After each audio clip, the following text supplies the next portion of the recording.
Thank you all for joining us for this discussion of the 2024 election results. I'm Jeremy Strickler, an associate professor in the Department of Political Science and Public Service, and I'm here with my colleagues, Dr. Chris Acuff and Dr. Sarah Heiss. And we are part of a coalition on campus called Mocs Go Vote, work with other faculty members and staff members and some students to promote civic engagement on campus. And we've been putting together this election preparation series over the last few weeks. And one of our first events in the series was about the need to have productive civil dialogue in our hyper-polarized era. And so we hope that today we can model and practice that civil dialogue as we talk about the election results. This event was scheduled a couple weeks ago, so we had an assumption that the results would come out somewhat like 2020, where the day after the election we would still have some undecided states that were going to be critical to the outcome. And so we planned this event as a way to kind of talk about the nuts and bolts of election administration and how votes are counted in particular states to give you a sense of what was to come. Well, of course, now that we know that Donald Trump won a clear victory last night, we're now just going to use this time to kind of talk about a few things that we see about how this compares to 2016 or 2020, what we can say about the public opinion, about the polling results and whether or not they kind of got it right or got it wrong, and then also kind of where do we go from here and what might this tell us about the current state of our politics. And so then we're just going to offer some brief remarks, and then we want to open it up for a Q&A. We really want to hear from you. So I know most of you have your pizza. Feel free to get more if it's out there. And thank you. We look forward to talking with you. I'm going to pass it off to Dr. Chris Acuff. Thank you, sir. In case you haven't seen the current electoral college map, here it is. So I figured I'll give you a little bit of background. Obviously, I think most of you I saw even like walking in, everybody's like scrolling on their phone, like refresh. Last night you were probably like refresh. So everybody's familiar, I think, probably with the map at this point. We're going to talk through like kind of like originally what we were thinking. You know, again, we were thinking several of these states, like, you know, Georgia, Pennsylvania, a couple others, like took a while to call last time. And everybody expected, I think, a close election this time around. But again, we didn't think that necessarily it would be called, you know, as of early this morning. So, you know, we're kind of looking back at the 2016 election, 2020 election, trying to kind of draw some parallels and kind of see what was the same, what was a little bit different. So obviously, well, I'll just say this. When I went to bed last night, it was just like, okay, this is 2016, basically. I don't know how many of you were old enough to be a political nerd back in 2016. But, you know, by about 10:30 or so, I kind of saw the writing on the wall. I was like, okay, I don't need to stay up till 3 a.m. to watch this, right?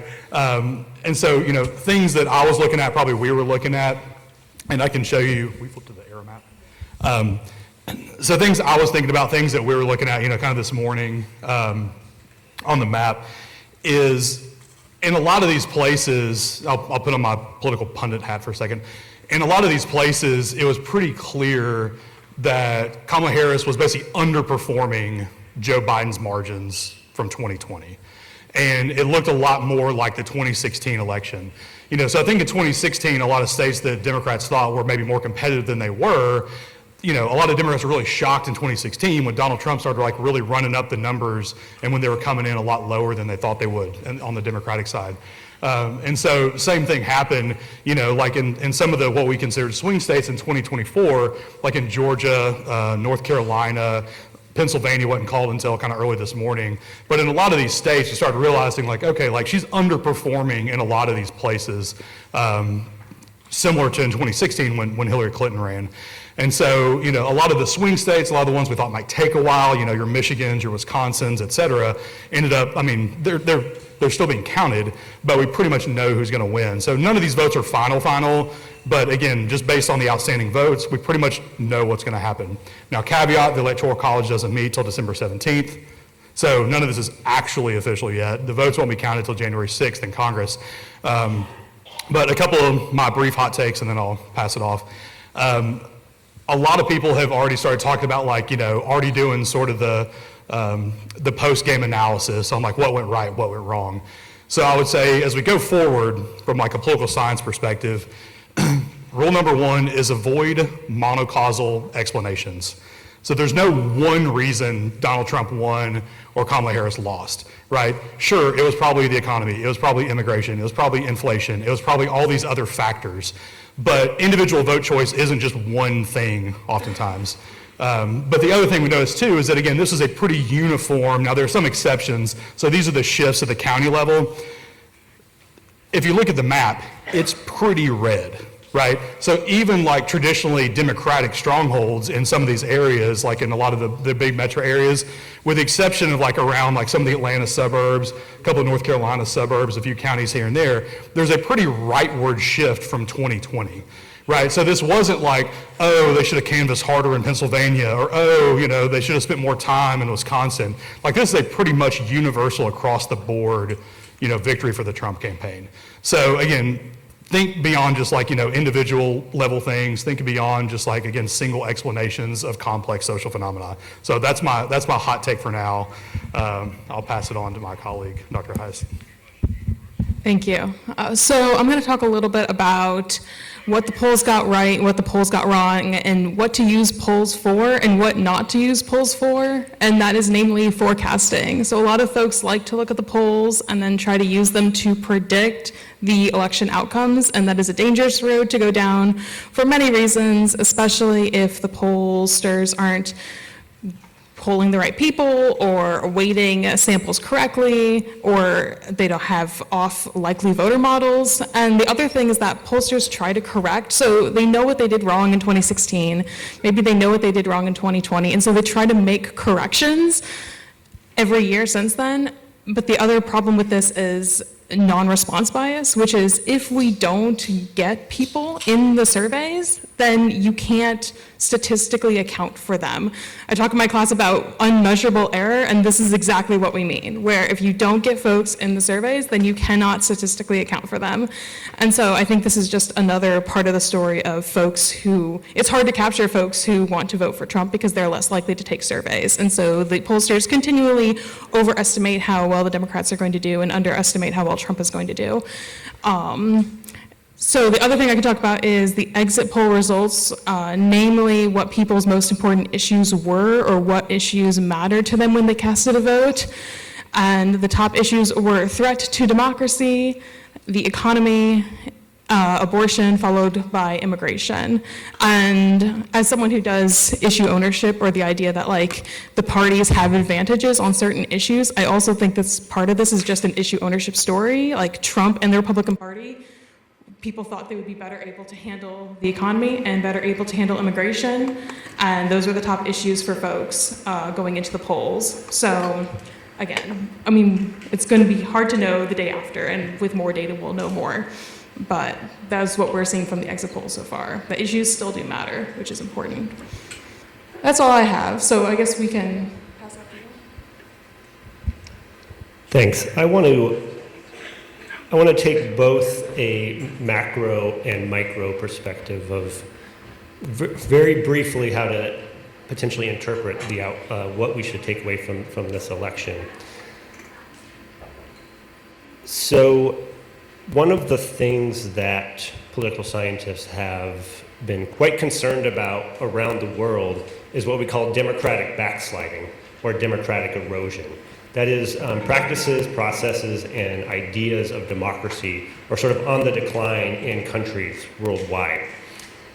One of the drivers of that is a anti-establishment economic populism, these movements that form up and are fed up with all institutions that can be coded as the establishment, that they've failed in terms of the domestic economy, they failed with foreign policy, they failed with any forms of security and the comforts of everyday living.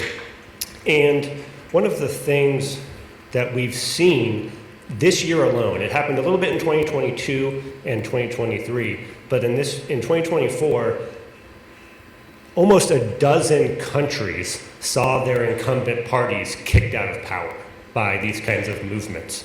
And so this is just one more data point that worldwide there is frustration with what gets referred to as like the elites or establishment. And people are frustrated. And we kind of see this kind of counter-revolutionary movement to rebuild institutions in the line with what the people want. And it's clear that inflation was one of the motivating factors for many people, that prices were just too high. And this was the same for these countries around the world. One's lived experience tells them that prices have gone up. Once prices go up without significant mechanisms, they don't go back down. We've actually in the US brought down inflation quite a bit, but prices have stayed where they are. And the details of the macroeconomy are very difficult for people to understand. And so they don't want to know about the causes, whether it be supply chain disruptions during COVID or a war in Ukraine and spiking energy prices. It's more just, what are you going to do about it? I don't need to understand how it happened, just fix it. And so I think we are in a moment where institutions are just not trusted around our country, around the world, but also around the country.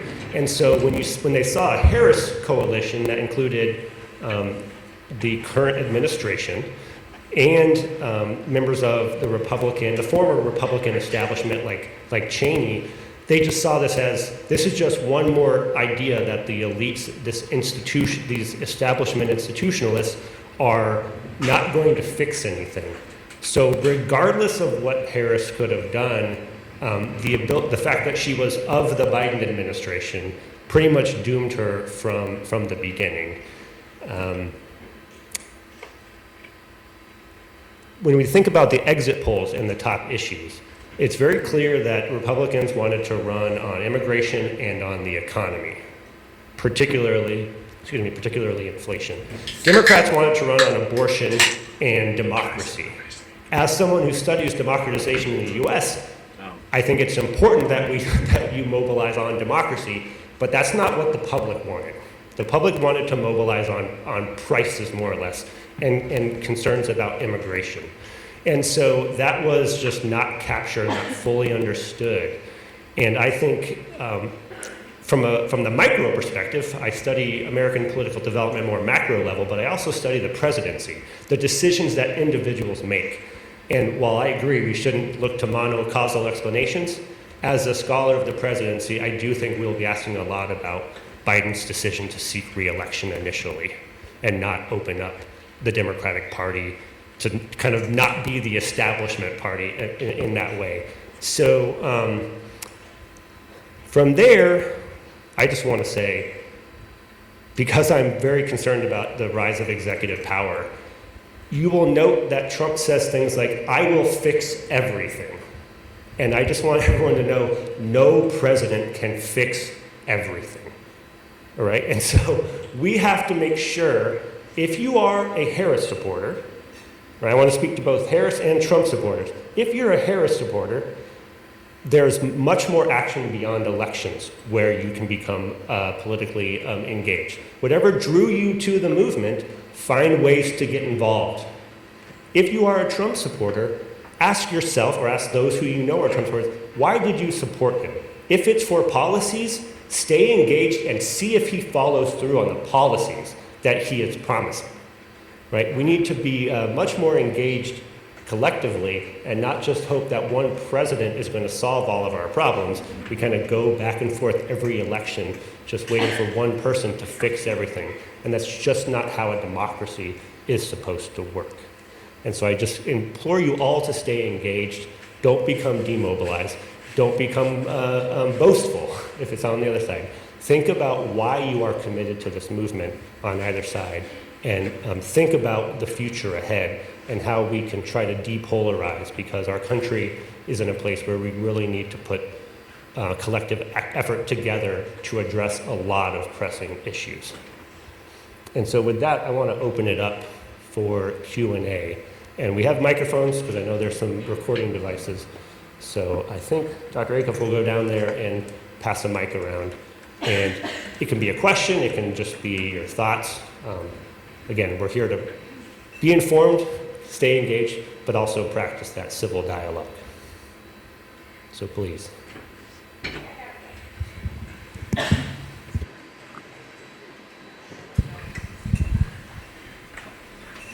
I don't know how. If you could explain how do the Senate, the majority of Republicans, are going to be influenced with the current president? Meaning, the Republicans with, the House, they have the majority. So how does it hurt, the policies or whatever is going to happen? Is that going to benefit Trump? Is that clear? Yeah, let me just make sure that I understand. Is the question, how will Republicans also taking the Senate or holding on to the Senate, but also taking the Senate, but also possibly holding on to the House, how will that affect the administration? Yeah. Well, quite significantly, particularly the Senate. The Senate plays a very vital role in confirming all presidential appointees to the administration and to the federal judiciary. The House has control of all major spending bills, when it comes to the budget, when it comes to doing congressional oversight. So for instance, if it were Democrats controlling the House, they very likely certainly will be conducting oversight of the Trump administration. If it's Republicans in charge, they will not be conducting oversight of the Trump administration. Not outside of rare situations where it's a bipartisan crisis that requires that oversight.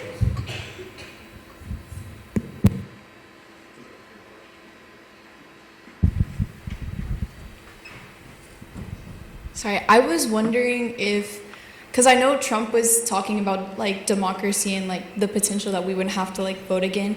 Is there a world where in our democracy in the US that we would have the ability that the executive power would have that power to take away like the ability to vote kind of in a dictatorship type of way? Like, is there any way that could even be potentially possible?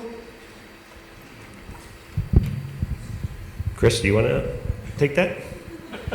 I didn't know if you were taking that mic. No, we still will hold, you hold elections. Constitution mandates that we're going to hold federal elections. You can't scrap holding an election. What has happened in other countries? So I mentioned political scientists, particularly what we call comparative scholars who study other regime types around the world. One of the things that's happened is the rise of what's called competitive authoritarianism, which is you have elections under the guise of having them be democratic in some way, but there are lots of constraints on like who can run, what are the processes for eligibility to vote, where do you go to vote, how that gets down to the nuts and bolts of election administration. But certainly there's not going to be like a decree to end all elections in the United States. That's just not going to happen. And to my point about being engaged, this is where we rely on poll workers and volunteers who work. We run hundreds of elections around the country on election day. There's not just one centralized federal election. And so you also have all your state and local races as well.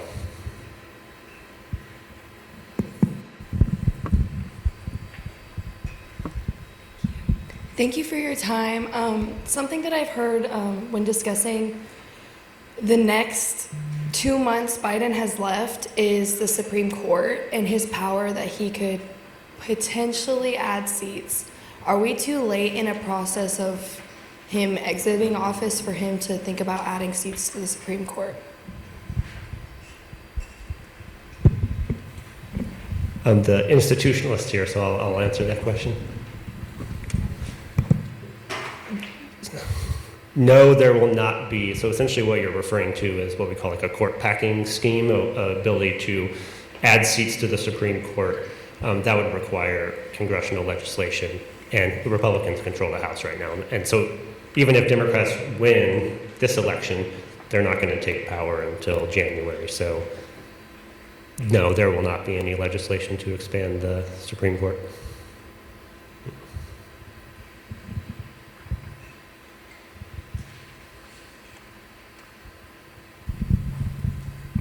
Okay, so people have been telling me that if the House gets power for the Republicans, will that mean that the Republicans will have like full power over the country? Or does the House need to be like, does that not matter? Does the House need to be Democratic in order to not pass these extreme laws that Trump is trying to put into office, like women not having an abortion if they have medical issues? Yeah, sure. So that's what we call unified government. So if a party controls the House, the Senate, the presidency, and increasingly in our polarized times, we just include the Supreme Court, more or less. If you have unified government, there are the checks that exist then come because of internal members. So you might have the filibuster in the Senate, for instance. There's a reason that every time, whenever a party's in the minority, they want to have the filibuster. So Democrats have the majority in the Senate. There was discussion about whether or not they should get rid of the filibuster, but a lot of the argument is no, because we want it if we're in the minority. So the checks become what happens within Congress, and of course the legal system. But in terms of passing legislation, if the Republicans controlled all of government, just like if Democrats controlled all of government, if they're able to put a coalition of their own members together to get the numbers, they can pass legislation, certainly, and then it can be challenged in court on its constitutional merits. Yeah, I was going to add maybe just a little bit more context. So the thing to think about too is, right, putting together a coalition. So it's not just, like, oh, we have a simple majority. It's easy. We can just move stuff, whatever we want through. I think, in Trump's first term, there were a lot of older, more established, maybe Republican members who were more likely to act as like a check on him. I think, for better or worse, however you think of it, the Republican Party, at least for the last couple of cycles, has become, the Trump party. And so there's certainly still, like anti-Trump Republicans within the coalition, but there's probably fewer and fewer, right, Congress guy? Just kidding. There are probably fewer and fewer than there were maybe in 2016 and afterwards. The way I think about it, so shameless plug for state and local stuff. So I think that, like, if you look at like the Tennessee General Assembly, right, there's a Republican supermajority in Nashville. As a party as a whole, I mean, they could enact whatever legislation they wanted to, but there's still factions within the majority, the supermajority, that don't make it just automatic, right? So there's still like different, there's still more moderate factions, there's still more, right-leaning factions within, each party or within that party. Same thing for Democrats. There's definitely a further left wing. There's definitely more moderate wing. So just because you have a majority doesn't necessarily mean that every piece of legislation is automatic, right? There's still a little bit of infighting over the direction of the party, policy, all that type of stuff. So, just because maybe Donald Trump says that he wants something doesn't necessarily mean it's automatic. Now, does it make it easier? Absolutely. But it doesn't necessarily mean that it's automatic. So there's still a little bit of balance, I think, across the board. So again, we'll just have to see, how this kind of plays out. But, again, the House still hadn't, totally been decided yet. I think it's probably likely to be in Republican control, but we still don't know for sure. So we'll have to kind of wait and see. Yeah, I'll just add real quickly that in Trump's first term, the first 2 years, there was unified control of government. So Republicans controlled the House and the Senate. They couldn't repeal the Affordable Care Act because you had institutionalists, John McCain famously voted that down. They couldn't fund the border wall, and so even when they had unified government, there were still some divisions. And as we saw with their protracted election for their own Speaker of the House, there's still factions within the Republican caucus that make it hard to bring together. And even if they win, that number will be very small And so one or two defections makes it very difficult, especially for members of the Republican members of the House who might come from more moderate districts. At at what point in the election, if any, do you feel that it was decided? Like, not in terms of like last night, but like the race itself, like a timeline.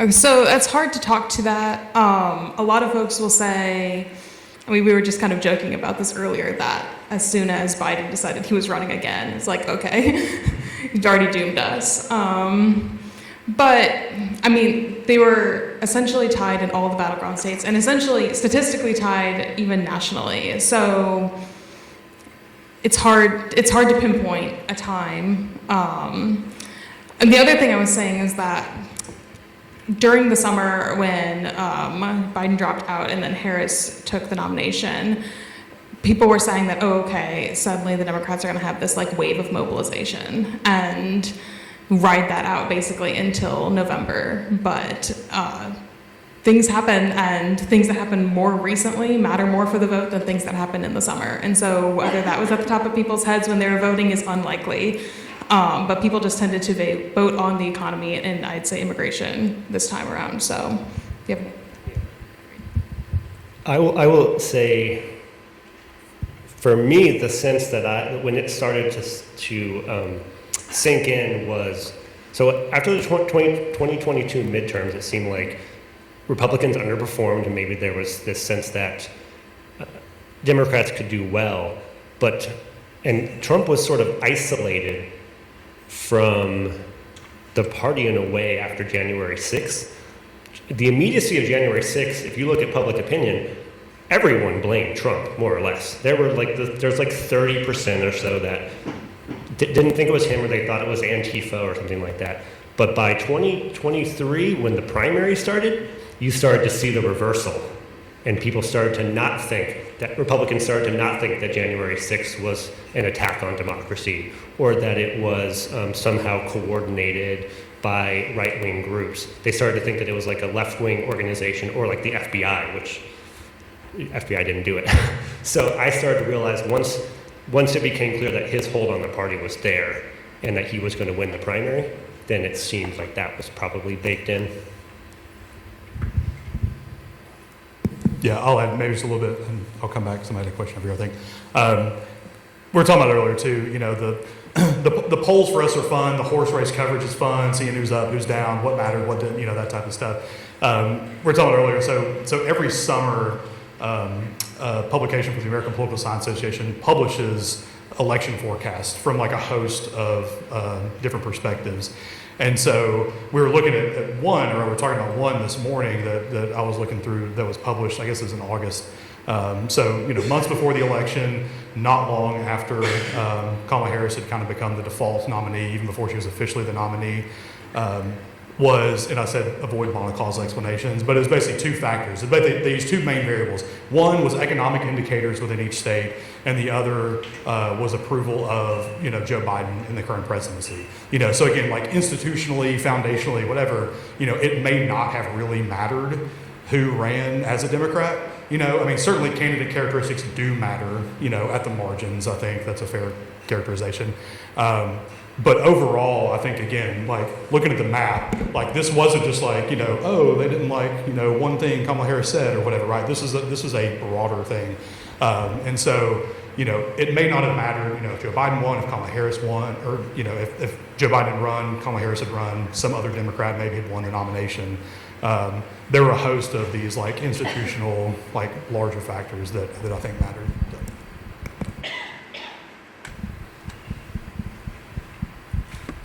Hey, so I have seen a lot of things. First, you mentioned the like state of democracy was really important to voters, but my question is, do you think if Joe Biden dropped out before he was technically voted in as the candidate and like gave Kamala a chance to be the official nominee before the debate in the summer, do you think that would have broadened her chances to win, since a lot of people I see say that, oh, she wasn't technically voted in as the candidate, so that, like, to people that doesn't make sense. But how, if he dropped out earlier, do you think that would be something that would have benefited her?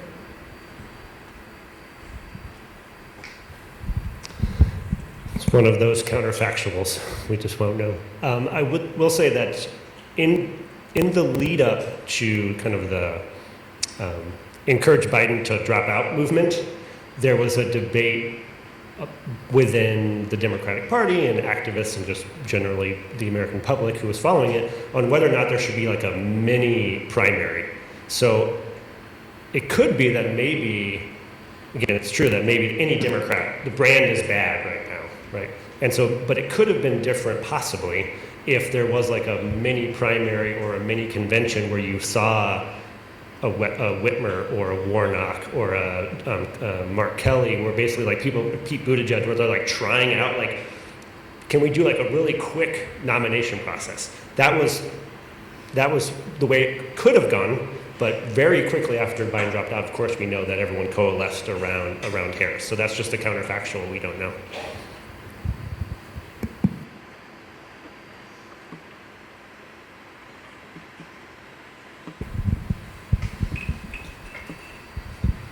So I kind of have a question about the future state of the Democrat Party, because like it's undeniable that the Republican Party has like shifted further right in the years of Trump.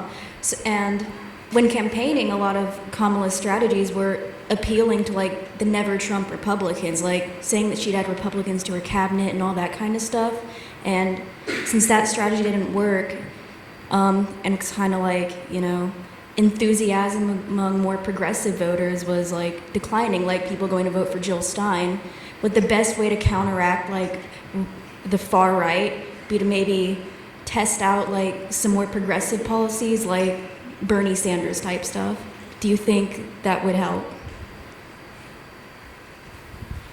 Yeah, so first on whether or not like her campaign strategy to appeal to the Never Trumpers was successful, it's hard to say whether she would have been even like more successful had she taken more progressive policies. The other thing with the Democratic Party is that, so they won in 2020 during a pandemic, and then they won the popular vote back in 2016, but I think also the party is just kind of undergoing, maybe some kind of realignment, especially looking at the coalitions that that brought Trump to power this election. I think the party is just going to have to like fundamentally restructure what kinds of issues it cares about and what kinds of folks it wants to have in its coalitions, because also they've had trouble, I think, for probably years, like who's the leader of the party. A lot of folks don't like Joe Biden, and so I think you're touching on an even more important issue, which is just the Democratic Party needs to like probably figure out some stuff and figure out what kinds of issues and what kinds of people they want in their party. And probably the same for the Republican Party, to be honest, because once Trump leaves, what is the Republican Party going forward is kind of another question. What will they stand for? Will they find another person who is kind of Trump-esque and continue kind of the Trump legacy, or are they going to find someone else who stands for different issues? I think both parties are kind of at this point where there's going to be some kind of, we don't know about realignments until way after they happen, but I think we're kind of seeing maybe the beginning of some kind of realignment. You could probably speak more to that, but.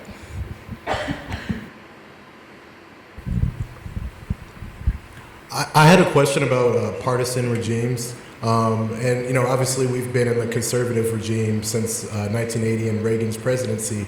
But what was interesting about this election is a Harris victory could indicate that we may be moving into a new type of partisan regime. With the results of this election, does that demonstrate that we may be far from that? Or, does that show anything at all?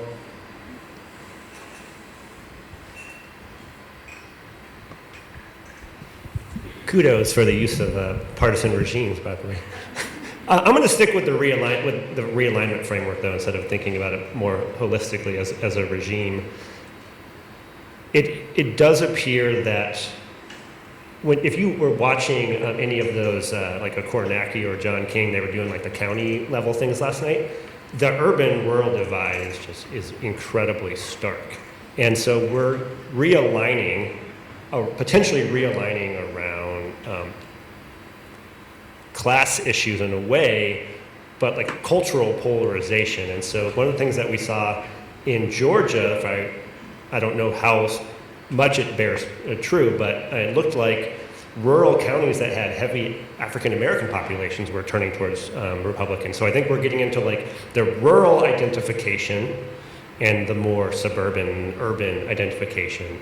And then you throw in a lot of the wealthy elites that support the Republican Party. So they have this, political scientists talk about what's called the conservative dilemma that parties around the world, that conservative parties around the world face, which is if you are a party that has a platform that primarily favors the economic wealthiest, that's not going to be a majority policy agenda. So how do you attract policy? How do you attract support?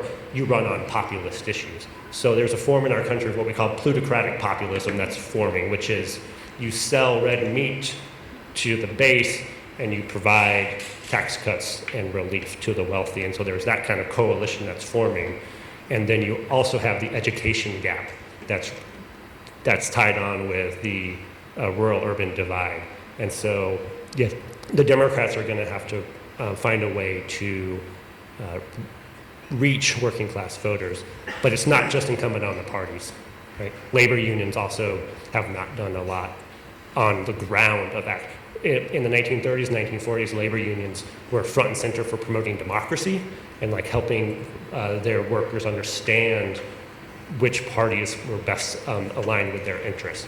So again, talking about policy, if you are someone who, or you and your family supported Trump and think, well, he looks out for the working class, I ask you to follow the policies and see if we actually will see movement to realign the party towards promoting those policies, or is it just rhetoric? And so I think the interesting thing with J.D. Vance as vice president certainly will want to move towards that actual policy agenda.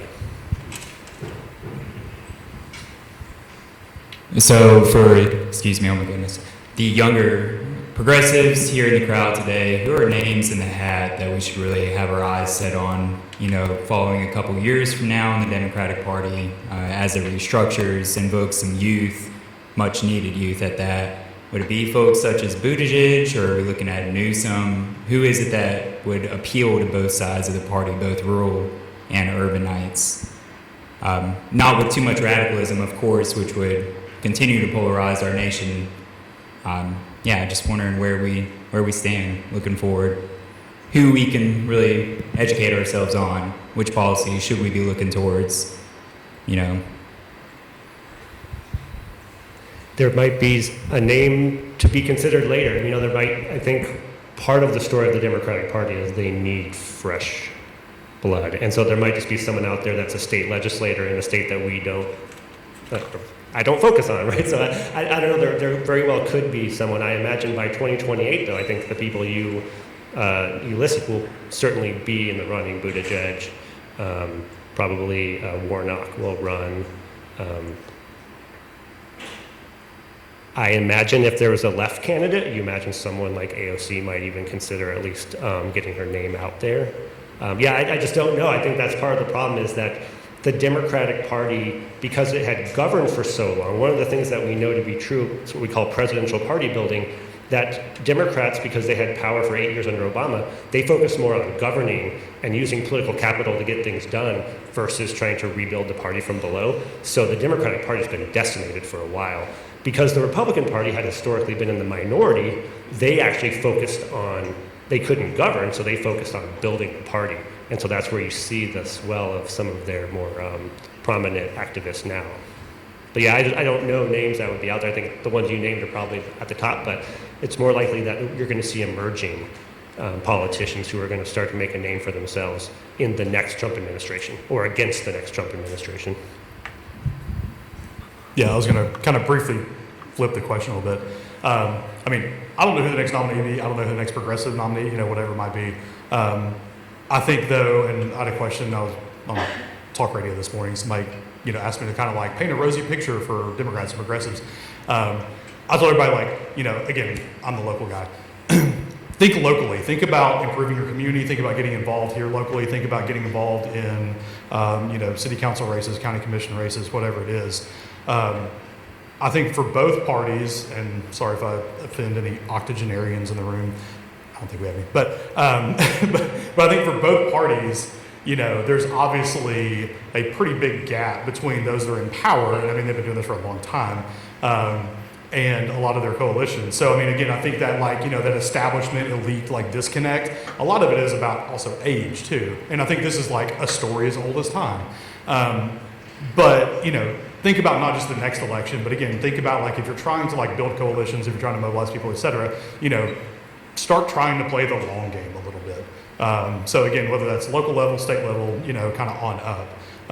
And I think, any primary, it's much harder to predict who the nominee will be in any given year, compared to maybe just a red versus blue, type prediction, which also is hard, right? I mean, so it's like basically we're going into yesterday thinking maybe this is a coin flip. Okay, this is a coin flip. Again, the polls weren't far off. Some of the predictions were actually pretty good, et cetera. But again, I think when it comes to a primary, you just never know what's going to happen. You never know who's going to emerge as a candidate. You never know what ideas are going to click with people, et cetera.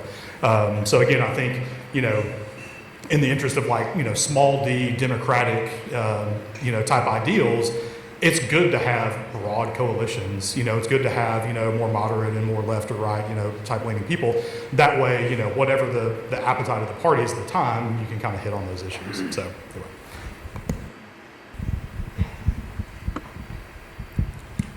Hey, so going to keep this intentionally kind of vague, but what do you make of Mark Robinson basically getting dropped by his party and still getting 40% of a vote in a state that has potential to be competitive when you don't have the same national angst? What does that say about how people are approaching filling out their ballots and how they're consuming information?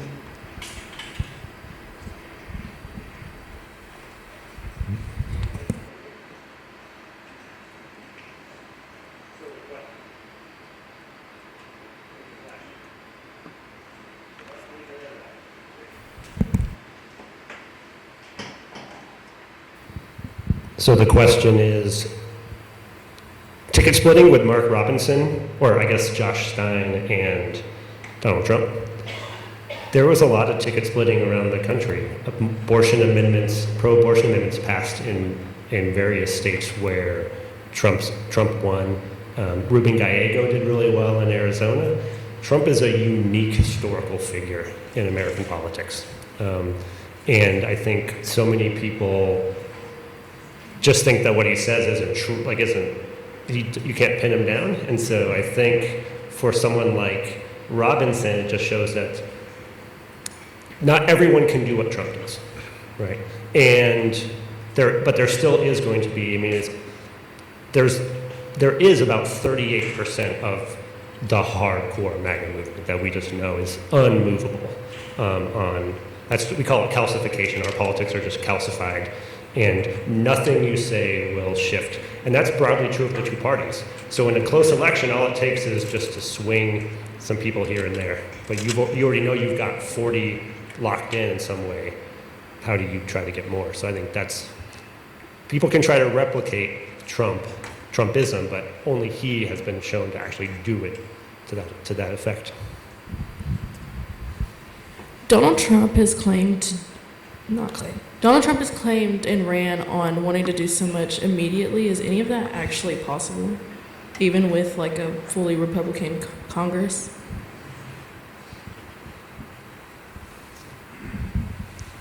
Yes, there's a lot that one can do as head of the executive branch, especially if you have a Senate that it will confirm loyalists into positions throughout the administration. And of course, there's executive orders. And the myth of the executive order is that a president just makes up law. But there's actually a lot of bargaining within the administration. So if you have people that are willing to push back against you and say, I don't think that executive order is a good idea, there's a lot of historical examples of things being frustrated that way. But if you bring in people who are not going to say no to you, there certainly is a lot that can be done through executive action, which is the story of the development of executive power in the United States, that so much of our politics, we tend to ignore Congress and just want the president to solve our problems. But that's not the way that democracy is supposed to work. We're supposed to be involved and understand how the Congress works and how the legislative process happens. But unfortunately, we just want someone to solve problems immediately. Yeah, I was going to add kind of briefly too, from a public administration standpoint, and thinking about executive power and things like that. Broadly, again, the president can't just make up laws. Sorry, I'm getting feedback. The president can't just make up laws. They can't just do whatever they want to. But executives generally and people within the administrative apparatus do actually have a lot of discretion in how they implement and enforce certain things. So I'll give you an example, like with Joe Biden, and obviously these are kind of tied up in the courts right now, but like with student loans, right? Something that affects a lot of you, right? Joe Biden has worked to make it either easier or discharge certain loans, whatever. Like there's certain discretionary authority that's given to presidents, governors, et cetera, kind of up and down the federal system. And so, again, at the margins, there are certain things that a president could do unilaterally through executive orders or other things like that. Now, again, can they like broadly change law? Absolutely not. Can they, do things that are unconstitutional? No. But, I think there are a lot of things that, most people that are happening kind of behind the scenes or kind of under the surface that a lot of people don't really pay attention to, that like at the margins can matter. The president can, they can change, their priorities. They can, direct a cabinet secretary and their administration to prioritize or maybe not prioritize certain policy initiatives, stuff like that. So there are certain, ways that they can kind of put their finger on the scale a little bit, but those have to be kind of within the broad constraints of the Constitution and enabling legislation and stuff like that. So I think there are certain things he could do or couldn't do. But yeah, I think, just broadly wholesale making changes to obviously laws and stuff like that. Again, like we talked about earlier, it's harder to do unilaterally.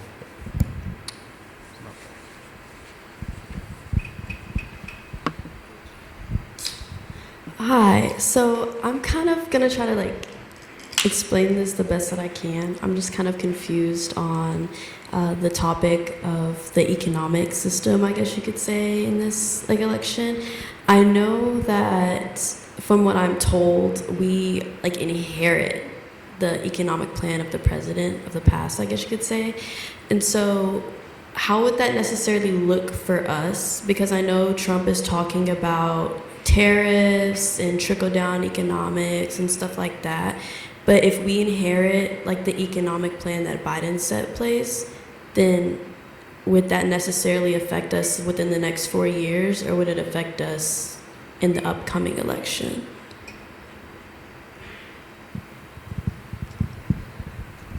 It will be, barring catastrophe in the next couple months, it will be the case that Trump will inherit the strongest economy in the world. It is going gangbusters, as we say. And partly that has to do with some of the long-term, well, it could even get better, because what the Biden administration has done with this industrial policy is it's more long-term. It's focused on building out manufacturing in certain sectors over the long haul. And so I would again encourage you to think about if Trump starts taking credit for some of these things, recognize that these were things that happened under the Biden administration. I mean, we see it today. There's many members of Congress who voted against the legislation who still go to ribbon cutting ceremonies for money that's coming in into their district. But recessions can happen. If a recession happens, if his tariff plan goes through and it does create essentially that sales tax that people talk about, the people who are concerned about the economy will turn against him. And that's the one thing, is that, again, if you voted for economic issues and you want the prices of goods to come down, you want one of the drivers of economic concerns is housing, right? And so ask yourself, is there going to be a housing policy that's put forward that could actually address this?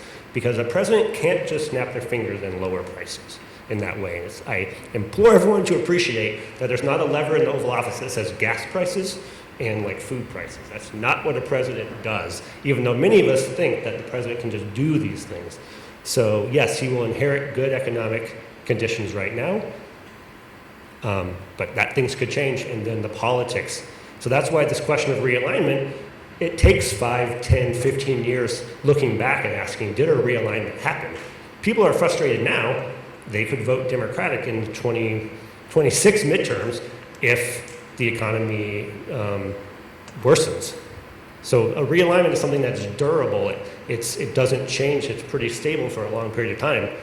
It's not clear that that's what's happening. It's still frustration over current prices.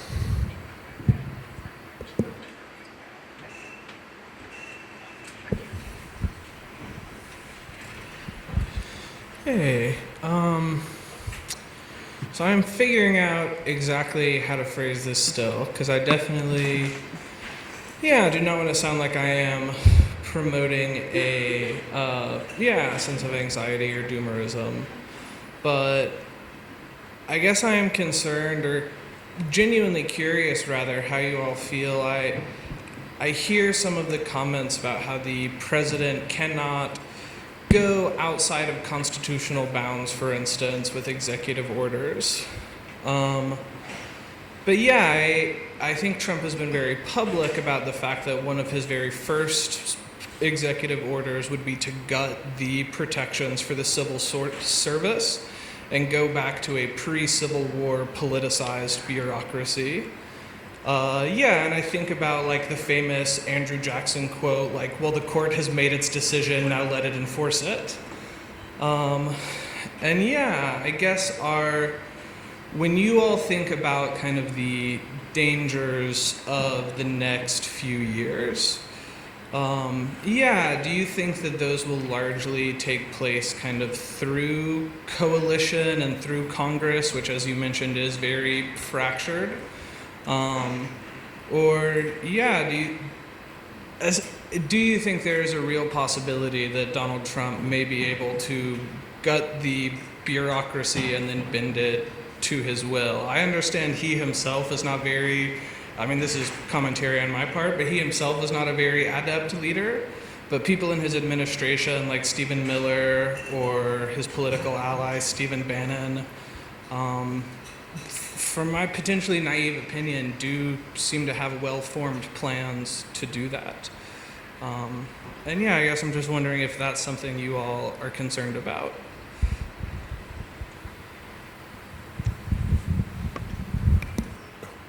As someone who studies the presidency, I'm not a big fan of the presidency. So I always tell my students, right? So it helps me because I'm critical of the institution. So I'm very concerned about the rise of executive power regardless of who holds it. One of the metaphors that a Supreme Court justice used during the 1940s is that essentially every time the courts allow some use of executive order, it creates an arsenal, a loaded weapon that's being handed down to the next occupant of the office. And so yes, the trend line is the rise of executive power. The courts are very unwilling to check executive power. What has changed, though, in the last 10 years or so is that they are willing to curb executive power when it comes from a Democrat. They are more likely to allow executive action when it comes from a Republican. And a couple of members of the court themselves worked in the Office of Legal Counsel, so they themselves are like thinkers about executive power. And so that does concern me. And then specifically to Schedule F, yes, I think that they certainly will try to do Schedule F, which is the creation of political loyalists throughout the bureaucracy. Yeah. Yeah, I should remember this, but I mean, basically right at the end of Trump's first term was when a lawsuit happened over the Schedule F and stuff like that. And I think they put a preliminary injunction in place and they couldn't make changes. And then Joe Biden came in and it kind of just fizzled out. So he obviously changed whatever executive order it was that was gonna set that up. To steal another Andrew Jackson quote, he had the idea that if we can't find a Democrat to do a job, let's abolish the job, right? So I mean, like, obviously we don't want a politicized bureaucracy at any level of government, but particularly at the federal level. The other thing to think about too with executive power, generally executive orders, whatever, I mean, I know, for 4 years, this may not be a great answer, but anything done by the president can be undone by the president. So the next president could undo whatever he does in terms of like executive authority, executive orders, whatever. The next president, whoever he or she is, could undo whatever Trump does in his term if it was done by executive order, not through legislation, through Congress, et cetera, or not a court order. But yeah, I mean, I think no one wants, I shouldn't say nobody, most people don't want a politicized bureaucracy. But I think, yeah, that's certainly a real concern, and I think to some extent we will definitely see some form of that, whatever it takes. I think, maybe in the next couple months after he takes office. Might be the final question. Hi, my question is about Project 2025. What dangers do you all see with this plan? And is it foreseen that, like, we will have, like, a dissolution of, like, federal departments? And what are the impacts if that can and will happen in the near future during his term?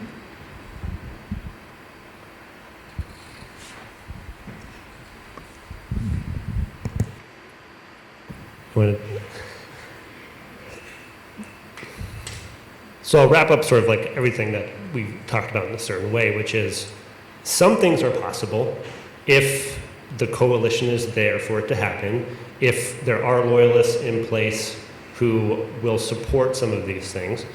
But if those conditions are not there, then certain ideas won't be advanced forward. And so even the Project 2025 itself is a design, is like a kind of like a wish list of people who they want to do it if they have access to the administration. It's not clear that who Trump will be appointing will support all of those things. And so that's why it's important to watch the appointment process in the, we call it the transition. So as he transitions into the institution of the presidency, you will hear names about, we say personnel is policy. So you can see who these people are and kind of what their background is and where they're going into certain federal agencies. And then also just depends on Congress. Congress is unwilling to defund or even remove certain departments if their constituency supports it. And so it will depend on not only the Democrats controlling the House, but also those factions within the Republican Party. Certainly the entire agenda is not going to get adopted. Will there be some things in there? I have no doubt that there will be an effort to try some of them. Could I say which ones? No, not. It's just something that I would encourage everyone to follow. And just, again, if you are a supporter or an opponent, it's important to understand how government works and who is staffing these positions. That's the government. That's us. Those are your representatives at work. So it's okay to become a nerd about the bureaucracy and understand like who's in charge of the Consumer Financial Protection Bureau, for instance. Any thoughts on that? I don't know if I have too much to add, really. I admittedly did not pay too much attention to Project 2025. I think I was just too busy. So, sorry. I think, right, as sort of a shopping list of like all these potential, like, conservative party or policies and all the stuff that, some members of a Trump administration may want to do if they had, unlimited, unchecked power. I think a lot of them, I'm just going to be a little cynical, were probably blown out of proportion. I think a lot of them were just like regular mainstream, like conservative stances on particular issues. Again, I think some of them were more, certainly extreme. Again, more politicalization of the bureaucracy, stuff like that. But, I think, a lot of them too were just like kind of like median conservative policies towards government. So, I don't know to what extent like Project 2025 stuff will happen. But again, I think certainly like, segments of that will obviously try to be implemented to different extremes, I guess. So yeah, I don't necessarily have anything specific to 2025, but yeah. On that note, I want to thank you all for coming out, and I'll say that we currently have another one of these planned for the 20th, because we thought today was just going to be let's talk about where the vote counting is, and then the 20th would be let's think about what the outcome is and what it means. So we've done some of that today, but we will discuss whether or not we should hold that second one. And we would love to hear from you if you think that you would appreciate another forum like this. I'm inclined towards holding it, so we'll talk about that, and information will be forthcoming. I'll also say if you want to come up and talk to any of us individually, if you have questions or thoughts, I know I'll be sticking around for a little bit. I don't know if there's anything in here at 1, but we scheduled this until 1, so I know we will wrap it up. Finally, get some pizza and take a breath. And thank you all. Appreciate it.